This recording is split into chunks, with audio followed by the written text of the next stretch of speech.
Okay? Asibona abalelizwe. We are foreigners. We are foreigners in this world. Hey. So singabantu bombuso ozayo. Mandela and Mugabe are there, so you are next. Ukuthi kwayena upresident aphenduke. The president of South Africa is not a human being anymore. Upresident wethu ugatshelwa amadimoni. Hayi usebenzisa usathana. Our leader is a demon. Kwathiwa abantu bahlabe i-vaccine. Angijovanga mina.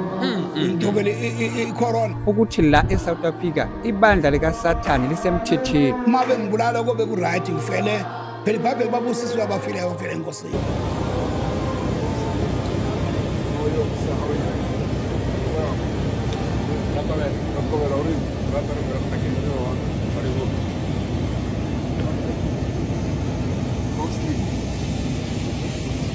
Rest as well, Archie. Upresident wethu ugatshelwa amadimoni. Hayibo. Usebenzisa usathana. Eish. Akudalelwe umuntu wakhe ngenyama. Ayikho into ofuneka ifakwe egazini lomuntu. Eish.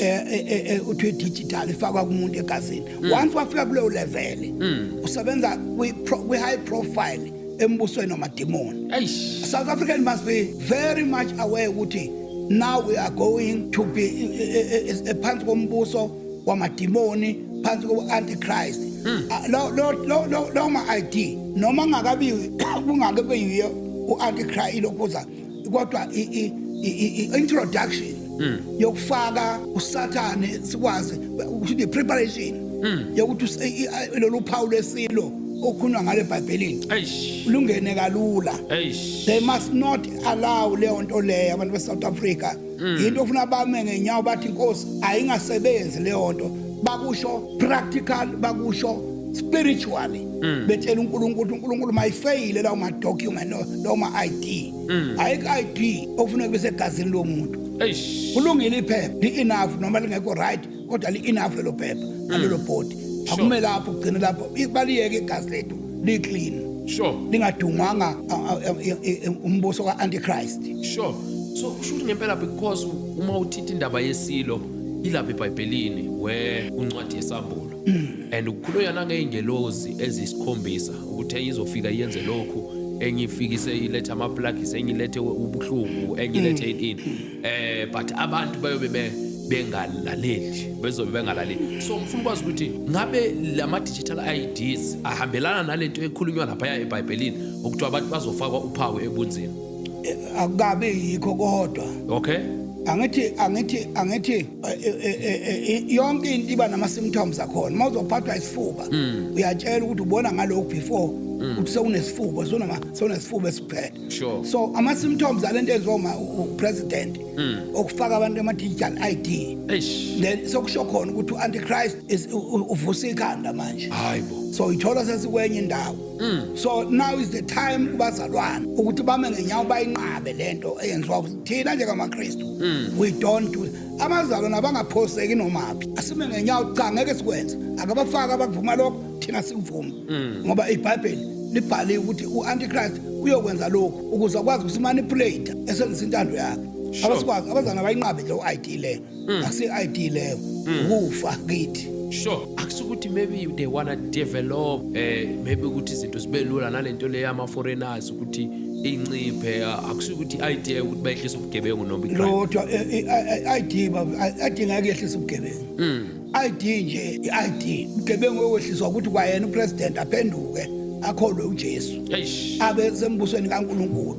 Uma ezoqhubeka ngezinto ezingasiza umuntu azosiza abantu naye engasizakele then soqhubeka singene emanyaleni amanyala la uthi iBhayibheli masibona isinengiso sencithakalo simendaweni engcwele lithi ofunda makaqaphele. So the Christian must be aware ngalama ID akuthiwa ayakhishwa bazi ukuthi once wavuma ukubekwa leyo nto straight sulamukela uphawu lesilo lo lungakafiki lona. So babombathe kusho ukuthi wena ngeke ube nalo le digital ID. Mina ngeke ngamane ngiyofa ngingene ehlathini. Ngeke ngakho mina ngisho kuthiwa kuyajovwa ngabe ukujova ngathi akuze ukufa ngife manje angijovanga mina ngijovele i-corona sangijova. Sure. Bafika ngisheni bazovalela amasonto phela umeni ngenawo. Akunankinga phela isonto mina akulona elami likaJesu ibandla. Okay. So mina nginankinga ngilahlekelwa lutho ekuvaleni kwebandla ngiyoqhubeka ngishumayela uJesu. Yes. Sure. Akushunyayelwa ibandla lishunyayelwa i-ID lishunyayelwa umuntu okholwayo. Uma bengibulala kube ku-right ngifele phela iBhayibheli babusisiwe abafileyo abafele enkosini. Yabona noma ngiyifeze ngumhedeni ngoba ngibalekela ukuthi bazongenza ukuthi bazongenza. Mina nje I'm preaching one thing and I'm prepared to die for that. So the leaders of today, they are leaders who are not appointed by God. They are appointed by men. And then they have been made successful by the devil. They are appointed by men and the devil has approved them. Right? Yes. So again, ngifuna ukukhuluma nabantwana bakaNkulunkulu ngoba sizwile ukuthi from the parliament, the president of South Africa has spoken that abantu they must have digital ID. So kunabantu abathi yebo lento le izobasiza. Ayikho into ezokusiza. The life is good. Life is good according to how the Lord gave us life. So ke kunezinto eziyenziwayo time and again done by the government of the ANC, done by the president who is now leading the country. Bazalwane, I want you to pay attention to this. The Lord Jesus, the one who rules the heaven and the earth and the world and the ocean. Uthi ke uJesu makakhuluma bazalwane, athi the president of South Africa is not a human being anymore. Uthi ke uJesu, our leader is a demon. Every time makakhuluma aphana ngemithetho emisha, le mithetho le ayiphumi kuye. Amadimoni ayakhona ukungena emzimbeni wakhe bazo-address abantu base-South Africa. So abantu base-South Africa bathula bathi tu. They speak in secret endlini zabo ukuthi lento le asifuni, lento le ayikho right kanjani kanjani. Bakhuluma in private kanti they must be in public ukutshela upresident ukuthi president si right the way singakhona. So again, abantwana bakaNkulunkulu lalelani kahle. My name is Enigma of. I am not the member of angels. No. Ngilapha emhlabeni. It's just that the Lord is using the mouth of Brother Enigma. So ke uyakhuluma ke uJesu athi bantwana bami, this is the beginning. Iqalile during COVID-19 kwathiwa abantu bahlabe i-vaccine. That was another preparation. Yasuka lapho le ndaba le. Yaya manje isefike la kuthiwa abantu bayothatha i-digital ID. So kula izinto zabantu zizohlangana khona. So abantu abathi bona ngeke bathathe lento le ngoba vele i-wrong lento le. Izinto zabo zizovaleka kunala angeke bathole access ngoba abathathanga digital ID. So kunabantu abathi bayijabulele izobasiza. Ayikho into ezokusiza bazalwane. Anything enzakalayo eyenziwa ule president law, it's a preparation for Antichrist. It's a preparation for the mark of the beast. Anything eyenziwa president law. Because the Lord Jesus, the one who do not sleep, who do not slumber, he says the president of South Africa is no more a human being. He is controlled by the evil spirit. So the evil spirit are using his body, just like the Lord Jesus when he is using my mouth. So bazalwane, be careful. Nihlale nivula amehlo wenu nithandaze. Fastani nibuze uNkulunkulu ukuthi what steps should you do? What steps should you take? Abantu bangavumi nje ukuthi president ikhulumile. No. Akusumuntu, akukhulumi umuntu ngaphakathi kuye. Yena uthengise umoya wakhe. So ke kunomoya omunye ongenayo ngaphakathi kuye.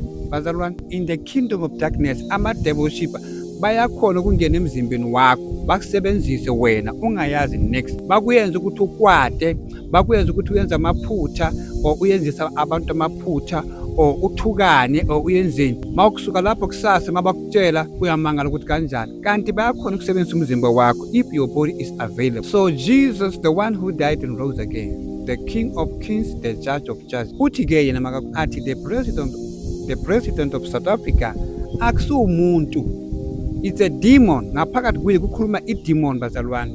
I know ukuthi kunabantwana bakaNkulunkulu abanomoya bakaNkulunkulu. They will understand because bayabona ukuthi imithetho yonke eyenziwa yile president le akusi imithetho kaNkulunkulu. Imithetho elwisana nemithetho kaNkulunkulu. And the presidents of today, even in America and other countries, all these presidents are the presidents who are not appointed by the Lord. They are the president of the end times. The president of the new world order. So they are doing their rules, they are opposing the Lord in everything that they do. So ningalaleli everything the president athi niyenze bazalwane. Remember, abantu baningi la sort of i-president i-one. So umuntu ayi-one angazoli misleader abantu. So that in the future nina, after 2 years or 3 years, manithi niyohola i-grant, uma ungayenzanga digital but it's a must ukuthi uyenze ngoba isemthethweni.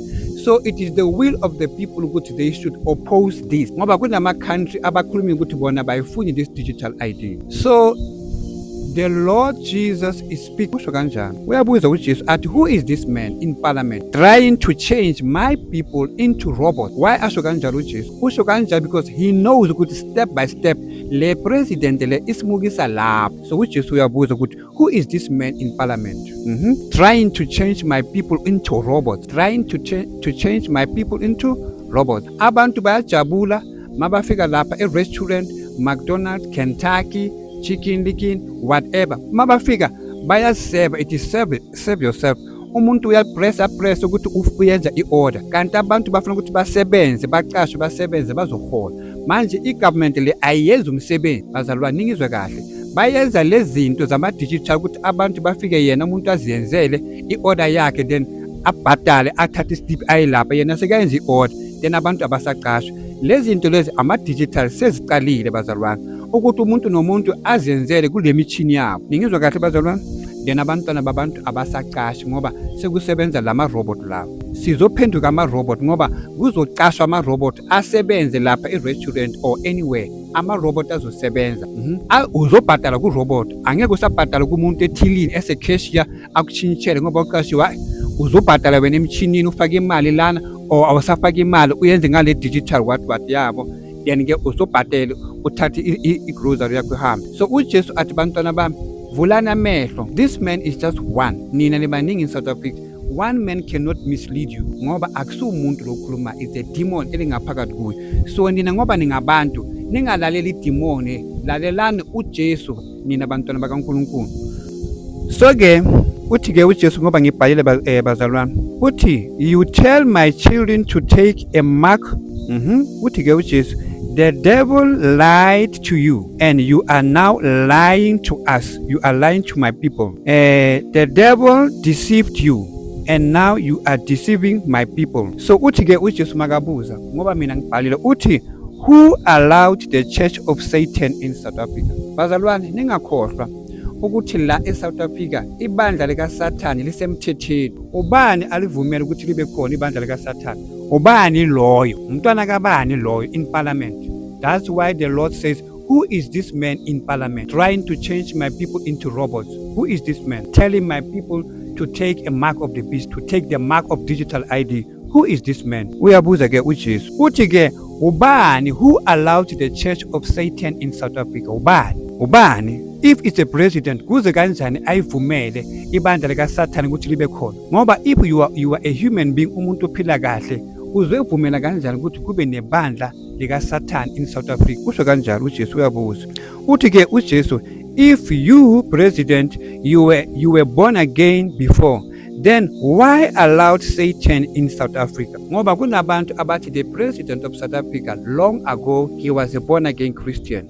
Long ago when he was in the university he was a Christian, bekumzalwane. So ke uyabuza uJesu ukuthi njengoba ubosindisiwe before kuze kanjani ukuthi now uvumele ibandla lika Sathani libe khona eSouth Africa? Uyabuza ke uJesu. So uyabuza uthi, who is this man in parliament trying to change my people into robots? Uyayazi ukuthi uJesu ukuthi ukhuluma ngani. Niyangizwa ke bazalwane? Uthi ke why allow digital ID? Uyabuza. So mina ngiyabhala uthi why allow digital ID? Ubuza this man in parliament, why allow digital ID? Uthi ke uJesu, what is your mission about this digital ID? What is your mission bazalwane? This is my book, the big one. So ke ngibhale anything uJesu afuna ukuthi ngikhulume ngayo. What is your mission about this digital ID? Who sent you to do that? Who sent you? Ngoba there are people who are controlling you. So the Lord says, who sent you to do that? Wena president uthumela ubani ukuthi uzoyenza le mithetho le enzima kangaka kulabantwana bakaNkulunkulu? Uphendula abantwana bakaNkulunkulu ukuthi kube ama-robot. The Lord is coming and you are dead already. The Lord says ke la uyabuza bazalwane uthi, are you going to hell or are you going to heaven? Mandela and Mugabe are dead. Mandela and Mugabe are dead. So you are next and you cannot escape.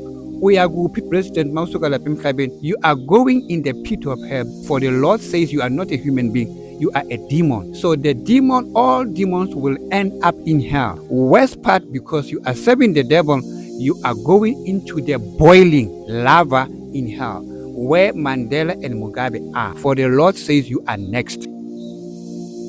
Ngifike kithi Yes. esithina amaKristu. Thina amaKristu siyisizwe esinye esisha. Okay. Asibona abalelizwe. We are foreigners. We are foreigners in this world. So singabantu bombuso ozayo. Sihleli la njengama foreigner in this world. Okay. We are the foreigners kulelizwe. Okay. But sinezwe lasezulwini. iBhayibheli lithi mafuncwadi amaHebrew chapter 11 amavesi ngo 13 ukuya le ithi babethanda izwe lasezulwini elihle kunalela. Lithi ngalokho uNkulunkulu wayenganamahloni ngabo ukuthi babize kuthiwa uNkulunkulu wabo. Usethi ngoba babefuna elinye izwe babengelibona abalelizwe babephila inqondo ukuthi ngamanye amazwi one thina nje kamaKristu to comment about indaba ethinta abantu ukuthi abantu abuliphizwe nawe lo nizwe nathi asibona abalelizwe singabezwe elizayo kodwa njengabantu abaphila ezweni siyalalela siyezwa asingenziwa ngathi asizwe. Okay. Lokho abakusho ake ngithi okokuqala la kulelizwe kuyavotwa uma kuthiwa ufuneka ileader yabantu basemhlabeni bayavota bakhetha inkosi yabo. Inkosi yalelizwe namhlanje uRamaphosa. Ngibeke ngithi inkosi. But is a president. Ephethe the whole South Africa. So njobe bemkhethile abantu ukhethwa abantu siphila la kuthiwa khona izwe liku democracy la abantu okuzwa khona intando yabantu. Okay. So kulezwe sihleli kulo esigogobele kulo those ngeke sakwazi ukuphatha amabhodi sixosha abanye abantu ukuthi abahambe or nokuthi mhlamba abahlale asinayo ipower yokwenza lokho kodwa ukuphawula engaphawula ngakho mina as ubaba uMbatha ngingathi noma iliphi ke izwe ake ngikhulume nje ake ngithi noma iliphi izwe kungaba kuse America noma kuse Venda noma kule mangisuka la eSouth Africa ufuna ngiphatha amaphepha right okuya kulelozwe kunama porter gate okuphuma la uyongena khona though even la ila eSouth Africa sengifanekisa uma usuka ezweni uya kwelinye izwe usuka eLesotho uza la kufanele kube nephepha lokuphuma egate ukuthi eSouth Africa ene uyabalelwa amalanga okuyohlala eSouth Africa. Angicabanga mase kuthi uyoba yicitizen yakhona ukuthi ube yicitizen without the papers akunyaza kuloko. Why kungafanelanga ube kwelizwe ungenaphepha ukuthi uma ungafika ugqekezela basho bathi ugqekeza uMabunda but uMabunda akatraceki because akana amaphepha ukuthi ubani uhlalaphi ube logqekezwa wabale kwabuyela ezweni lakubo. So ke ingakho ke abantu baseningizimu Afrika bokuhlala banelungelo lokukhuluma batshela upresident iphuthe elikhulu la wena baba uMabunda nabantu abalaleleyo. Yes. Iphuthe elikhulu noma into esixabanisa nabantu ubaba wethu president esemkhethile. Hayibo. Le ndawo lebefuna le ndaba lebefuna ingenwe kuye eqaleni hayi abantu uma abantu sebenje waphawula ifaka enkingeni wakhuluma igama noma ngabe kuthiwa li-right kangakanani bazokuthuka because abantu ba-angry for ukuthi uthini upresident ngoba igama elithi he is the president of the South Africa kusho upresident wabantu bala eSouth Africa. If the president eselwa nabantu base South Africa yena emela abantu abangene ngemistake yakhe ngoba ukungena kwabantu bagcwalelizwe imistake kapresident owavele wenza iSouth Africa benamagate angekho right bangena abantu bagcwala sebengaphakathi manje sekubhlungu ukuphuma kwabantu abanye bazela imisi bazela izingane kunayo yonke inhlobo yento la upresident uthulile nowadays against abantu bakhe abamkhethi